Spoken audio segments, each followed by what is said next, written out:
Al-Ghazali. Beliau orang sufi, makanya dijuluki dengan Hujjatul Islam. Ketika beliau menjadi imam, adiknya ini Ahmad tidak pernah mau sholat jamaah dengan Imam Al-Ghazali. Sehingga omongan masyarakat, omongan tetangga saudaranya seakan-akan Imam Al-Ghazali dengan adiknya ini Syekh Ahmad bermusuhan. Maka sampailah terdengar ke ibunda Imam Al-Ghazali.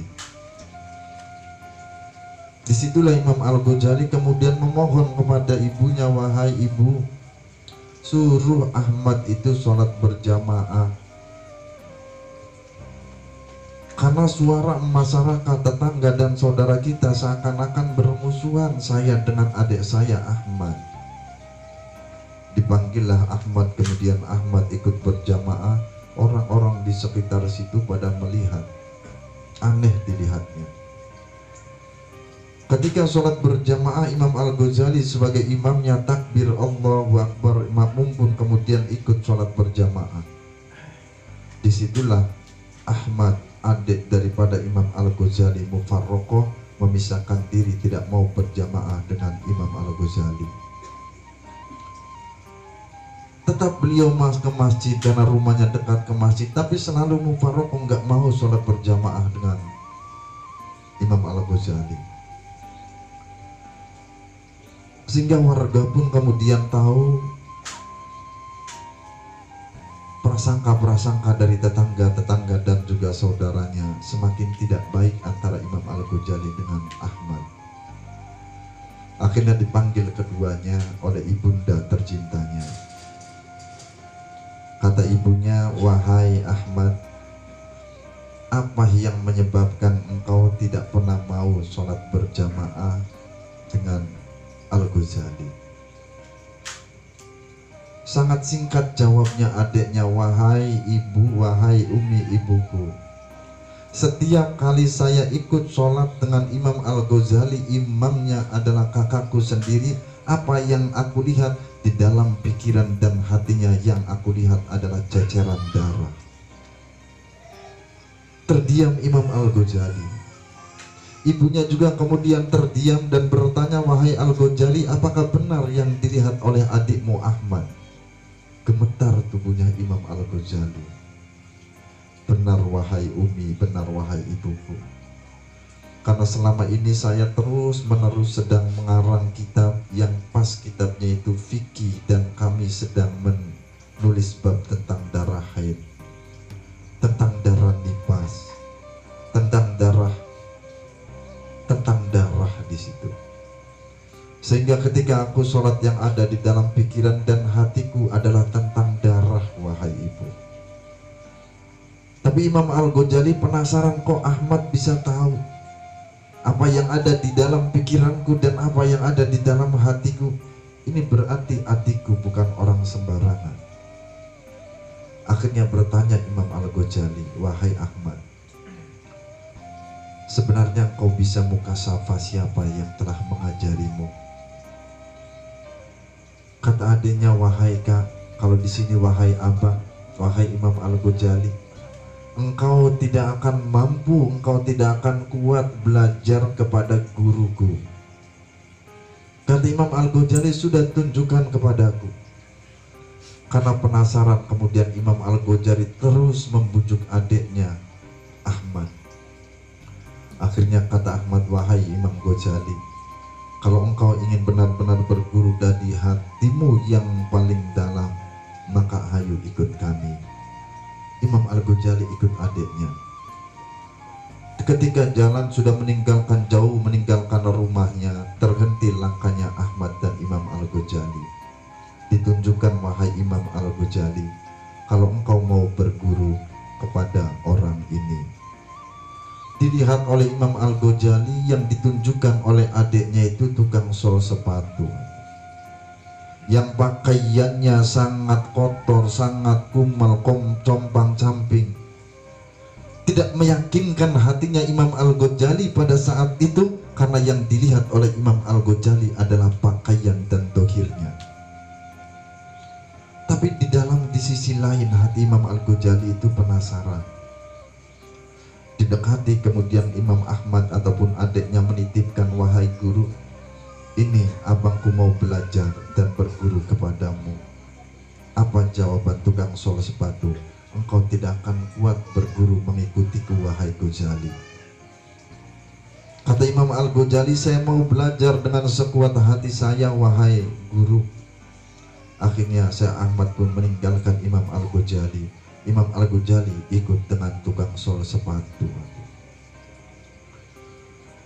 Ketika sudah sampai di rumahnya tukang sol sepatu tadi, maka Imam Al-Ghazali sesampainya di rumah, wahai Ghazali, tugasmu mulai sekarang kalau engkau mau berguru dengan kami, ini bersihkan rumahku setiap pagi dan sore. Kemudian kalau agak siang sedikit engkau bersihkan kandang kuda yang ada di belakang rumahku.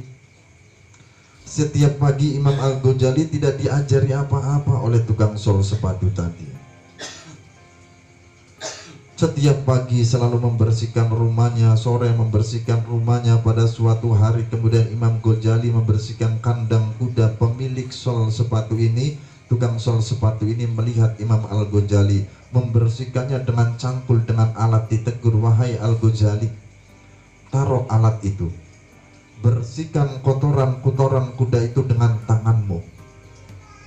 Terdiam Imam Al-Ghazali karena ingin berguru dan ingin diakui sebagai murid, dan juga ingin dia benar-benar belajar agar mampu bisa seperti kakaknya Mukasyafah, mampu melihat sesuatu yang terlihat. Ditaruh cangkulnya, alatnya untuk membersihkan kotoran kuda itu, pakai tangannya Imam Al-Ghazali. Dari hari ke hari terus Imam Al-Ghazali semakin yakin ingin belajar kepada tukang sol sepatu yang di dalam keterangan namanya Syekh Quraisy. Setelah beberapa bulan kemudian dipanggil Imam Ghazali. Karena pengabdiannya hanya menyapu, hanya kemudian membersihkan kandang kuda, bahkan dengan kotoran itu menyatu, sudah pakai tangannya, pakai kakinya, bahkan tiap hari. Tidak diajarkan apa-apa oleh gurunya. Dipanggil kemudian oleh Syekh Quraisy, wahai Al-Ghazali, engkau telah lulus dan aku akui engkau adalah santriku. Setiap hari engkau harus mengamalkan kalimat basmalah atau bismillahirrahmanirrahim. Diamankan oleh Imam Al-Ghazali, tapi setelah itu Imam Al-Ghazali pulang. Sampai di rumah itu diberikan keajaiban, Imam Al-Ghazali bisa mengetahui sesuatu yang tidak diketahui, artinya diputuhkan hatinya oleh Allah, dibukakan hatinya oleh Allah. Imam Al-Ghazali menjadi ulama sufi seperti adiknya Imam Ahmad. Inilah yang awalnya Imam Al-Ghazali hanya melihat pakaian seseorang, hanya melihat dohir seseorang yang kelihatan hina. Bahkan yang awalnya kelihatan hina justru menjadi gurunya, menjadi orang yang dimuliakan oleh Imam Al-Ghazali. Disinilah kita di dalam hikayah ini banyak sekali pelajaran.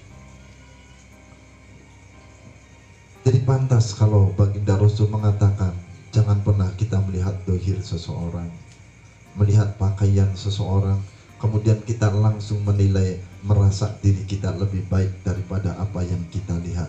Padahal walakinallaha ya'duru ila qulubikum. Padahal Allah Subhanahu wa ta'ala tidak pernah melihat pakaian kita, tidak pernah melihat dohir kita. Yang selalu dilihat oleh Allah adalah hati kita.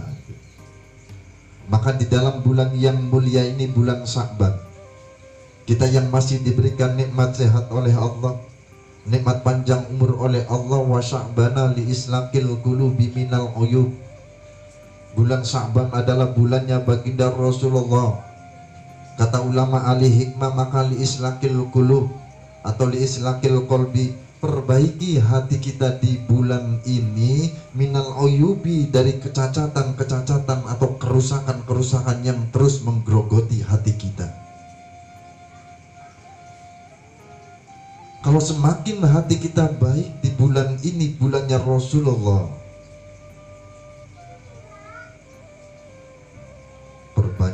sholawat,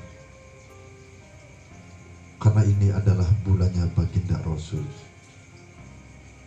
Bahkan kata Rasulullah, man adoma sya'bana, barang siapa yang melangkungkan bulan ini Sya'ban, wattaqallaha, ketakwaannya dia semakin bertambah kepada Allah daripada bulan-bulan sebelumnya.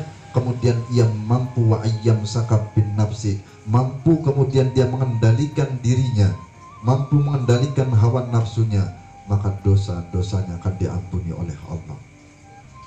Ketika dosa manusia sudah diampuni oleh Allah, hatinya bersih, li islahil qalbi, semakin baik, maka jiwa kita akan selalu digerakkan oleh Allah Dat yang maha baik, selalu digerakkan untuk melakukan kebaikan-kebaikan, karena yang menggerakkan jiwa kita adalah Allah. Ini kita menjalankannya karena Allah. Inilah wabarik lana bi Sya'bana, ya Allah berkahi kami di bulan Sya'ban. Keberkahan itulah hakikatnya, huwa ziyadatul khair, tambahnya kebaikan, tambahnya kebaikan. Hati kita semakin baik, hati kita semakin baik, hati kita semakin bersih, sehingga Pak, jiwa kita hidupnya semakin tenang dan tentram. Jiwa kita hidupnya semakin bahagia, jiwa kita semakin menerima ketentuan Allah, batin kita semakin senang dengan takdir yang Allah turunkan dalam hidup kita. Karena hakikatnya kita semua hidupnya sudah diatur oleh Dat yang maha menghidupkan kita, yaitu Allah. Sehingga ketika Allah titipkan sesuatu, Allah uji kita semua dengan berbagai macam ujian, dengan titipan-titipan Allah. Kalau hati kita sudah li islahil qalbi, sudah baik, tidak mempengaruhi keadaan kita, tidak mempengaruhi kehidupan rumah tangga kita, tidak mempengaruhi keluarga kita, tetap kita hanya fokus kepada Dat yang selalu memberikan kebaikan-kebaikan di dalam batin kita. Prasangka kita semakin baik kepada Allah, prasangka kita semakin baik kepada makhluk-makhluk Allah, prasangka kita semakin baik dengan apa yang kita lihat. Disinilah kebaikan-kebaikan yang terus keluar dari jiwa kita dengan prasangka-prasangka yang baik. Maka jiwa kita, hati kita akan semakin tenang, semakin tentram dalam mengarungi kehidupan di dunia ini. Hadirin hadan ya Allah wa iyyakum. Ini hikayat Imam Al-Ghazali, banyak sekali yang perlu kita petik. Di antaranya jaga penglihatan kita. Ketika kita melihat sesuatu, jangan langsung kita menilai, kemudian merasa diri kita lebih baik. Juga jaga semua dohir kita,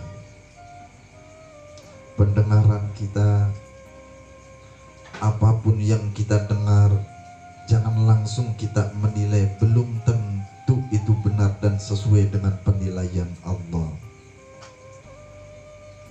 Kenapa? Baginda Rasulullah Shallallahu Alaihi Wasallam, jangan pernah menilai dengan apa yang kau lihat, jangan pernah menilai dengan apa yang kau dengar. Karena kalau kita langsung menilai, ada perasaan nanti kita merasa lebih baik dengan apa yang kita lihat, merasa diri kita lebih baik dengan apa yang kita dengar. Inilah akan tumbuh nanti penyakit-penyakit hati yang ada di dalam jiwa kita. Kalau sudah tumbuh penyakit-penyakit hati yang ada di dalam jiwa kita, yang ada di dalam diri kita, inilah batin kita hidupnya akan tersiksa. Diri kita sendiri yang membuat hidup kita nggak tenang. Diri kita sendiri yang membuat jiwa kita tidak tentram. Karena terus-menerus penyakit hati atau hatinya semakin bertambah penyakitnya. Maka di bulan yang mulia ini, kalau bulan Rajab tadi, kita perbanyak istighfar, mohon ampunan kepada Allah agar seluruh anggota tubuh kita itu bersih dari berbagai macam dosa. Maka di bulan yang mulia ini, wa Sya'bana atau fadlu Sya'ban, keutamaan bulan Sya'ban, kata Rasulullah, ka fadli, seperti keutamaanku, ala sairil anbiya'i, atas keutamaannya para nabi.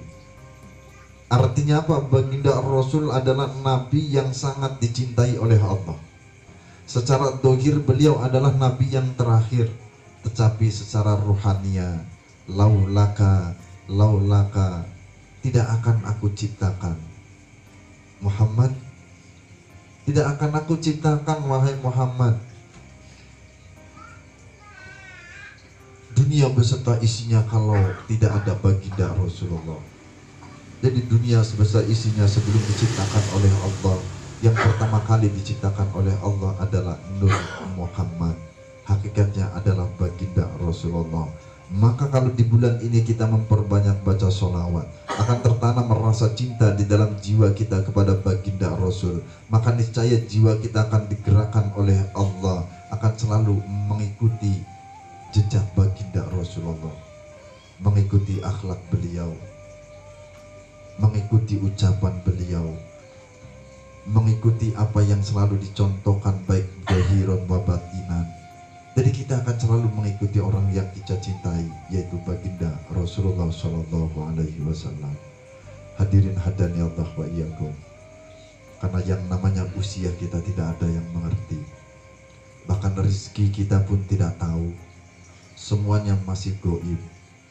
Agar jiwa kita tenang menghadapi takdir Allah ke depannya, karena kita masih gaib, sudah kita dekatkan diri kita kepada Allah. Yang penting satu, di islahil qalbi, perbaiki hati kita, perbaiki kolbu kita. Karena hakikatnya semakin kita diberikan nikmat panjang umur oleh Allah, secara hakikat semakin dekat kematian untuk kita. Kalau kita muhasabah diri, kita diberikan nikmat panjang umur, kita bangga secara dohir, kita senang. Tidak pernah kita membaca dan kita menghisab diri kita ketika kita dilahirkan, ataupun ketika kita masih berada dalam kandungan umur 4 bulan, dalam kandungan masih berbentuk daging, gumpalan daging. Di situ takdir kita sudah dicatat oleh Allah. Kalau usia kita misalnya meninggal nanti umur 50 tahun, kita bertambah, berarti sudah dekat kita mendekati angka kematian. Kapan lagi kita mau mendekatkan diri kita kepada Allah? Kalau tidak dimulai dari sekarang, maka li islahil qalbi, perbaiki hati kita, lebih baik lagi hati kita, terus lebih baik lagi, sehingga kita akan selalu bersandar kepada Allah dan yang maha baik. Hadirin hadani Allah wa iyyakum. Karena setelah Sya'ban itu ya Ramadan.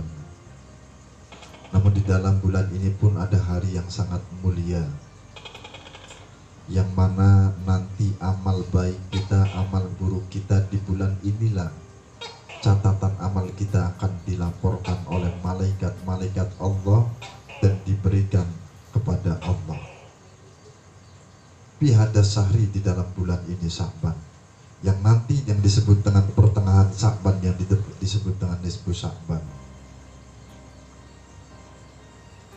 Sekecil apapun amal kita, catatan kita akan dicatat dan juga akan dihadapkan di hadapan Allah pada pertengahan Sya'ban. Sekecil apapun amal baik kita tetap akan dicatat dan juga akan dilaporkan kepada Allah. Maka tepat ini awal-awal Sya'ban, kita perbanyak ibadah, kita perbanyak berzikir, kita perbanyak amal baik. Karena hakikatnya kebaikan-kebaikan yang kita perbuat akan kembali kepada diri kita masing-masing. Akan kembali kepada diri kita masing-masing. Maka semakin kita itu memperbanyak amal buruk, amal yang tidak disukai oleh Allah, hakikatnya jiwa kita, batin kita akan semakin gelisah, akan semakin tidak tenang, akan semakin terus menerus mahaka binafsi, tidak menerima takdir yang Allah berikan dalam hidup kita. Hadirin hadani Allah wa iyyakum.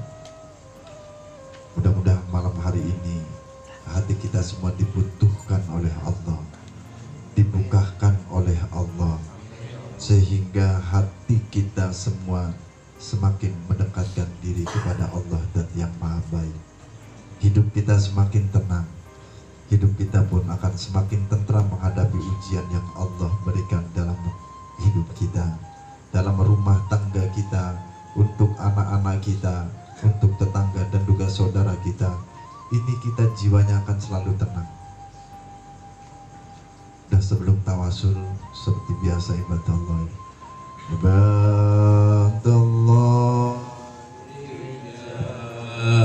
Allah aghithuna li ajlillah wa kunu aunana lillah asanallah bifadlillah alal kafi salatullah ala syafi salamullah bimuridinil khalisna minal balwa iya. Kemudian dipanggil oleh Mbah Hamid Pasuruan. Pengemis itu kemudian duduk di situ diberi makan oleh Mbah Hamid. Ketika makan gak habis, pengemis ini kemudian pamit terima kasih sama Mbah Hamid. Mbah Hamid menawarkan kepada jamaah ulama-ulama yang datang di situ, ini ada yang mau menghabiskan gak makanan bekas pengemis tadi. Ini tidak ada yang mau, hadirin, jijik melihatnya. Akhirnya dimakan oleh Mbah Hamid Pasuruan. Setelah selesai dimakan, Mbah Hamid cerita, tahukah tadi siapa yang makan? Pengemis yang tadi saya panggil kemudian makan dan gak habis, kemudian saya tawarkan kepada kalian, kalian gak mau. Itu adalah Nabiullah Khidir alaihi salam. Inilah pentingnya kita itu selalu baik sangka dengan apa yang kita lihat. Takutnya ketika kita itu buruk sangka dengan orang-orang yang kelihatan dohirnya ataupun pakaiannya jijik compang-camping, takutnya beliau adalah orang-orang yang dekat dengan Allah dan juga orang yang dimuliakan oleh Allah. Ini hikayat sekilas Mbah Hamid Pasuruan. Makanya ditawasuli terus, semoga keberkahannya diberikan kepada kita semuanya. Wa ila hadratina wa ila hadratina khususan wa ila hadratin Mbah Hamid Pasuruan Bakhudil Bangkalan Ki Ma'ruf Sidik. Allahumma ya Allah barakati masyayyikhina. Allahumma ya Allah barakati wa karamati sultan awliya sayyidi sahabatil kiram. Allahumma ya Allah bisyafaat nabiyina Muhammadin sallallahu alaihi wasallam. Biidznillah walidullah. Ya Allah, ya Allah, ya Allah, innaka ala kulli syai'in qadir. Rabbana innaka mujibbun qasir. Wajibul qalbal muqtadir. Wajibul qalbal muqtadir. Innaka antal rahmanul muqtadir. Wa kafa billahi nasi ikfina ya kafina mu'adil muqtadir. Wa kafa billahi waliya. Wa kafa billahi nasira. Inna syirka lakulmun atim. Fakulnya jahirul qawmin ladina do'amu alhamdulillahi rabbil alamin.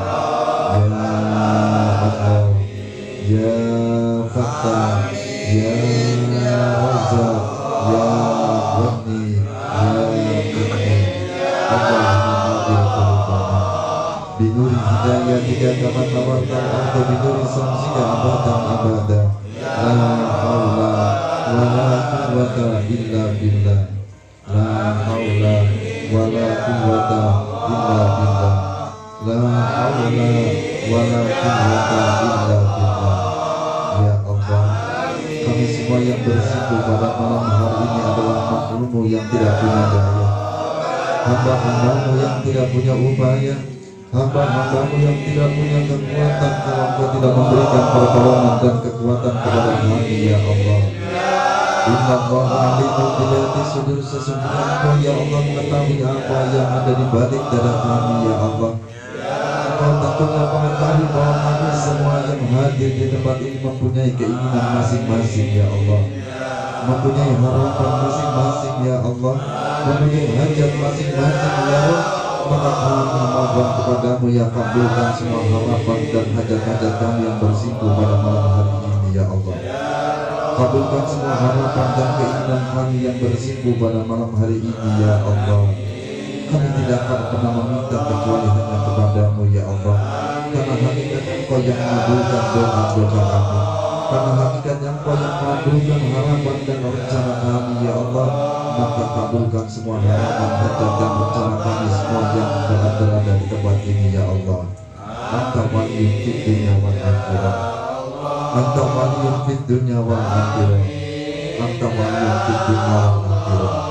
Wa qul ja'al haqq wa zahaqal batil innal batila kana zahuqa. Wa nunazzilu minal qur'ani ma huwa shifaa'un wa rahmatun lil mu'minin wa la yazidu dhalimina illa khasara. Innahu min Sulaiman wa innahu bismillahirrahmanirrahim. Ala ta'lu alayya wa'atuni muslimin. Allahumma salimna jama'at alakin ya Allah. Salimna fi hadal majlis ya Allah. Salimna ahla baitina ya Allah. Salimna lingkungan kami ya Allah. Salimna lingkungan kami ya Allah. Salimna Indonesia ya Allah. Min afatid dunya wal akhirah. Wa ufawidu amri ila Allah, inna Allaha basirun bil ibad. Rabbana la tuzigh qulubana ba'da idh hadaytana wa hab lana min ladunka rahmatan innaka antal wahhab. Rabbana atina fid dunya hasanah wa fil akhirati hasanah wa qina adzabannar. Wa sallallahu ala sayyidina Muhammad wa ala alihi wa sahbihi wa sallam. Subhana rabbika rabbil izzati amma yasifun wa salamun alal mursalin walhamdulillahi rabbil alamin. Amin ya Allah, amin ya Allah, ya Rabbal alamin. Biqaul al-Fatihah.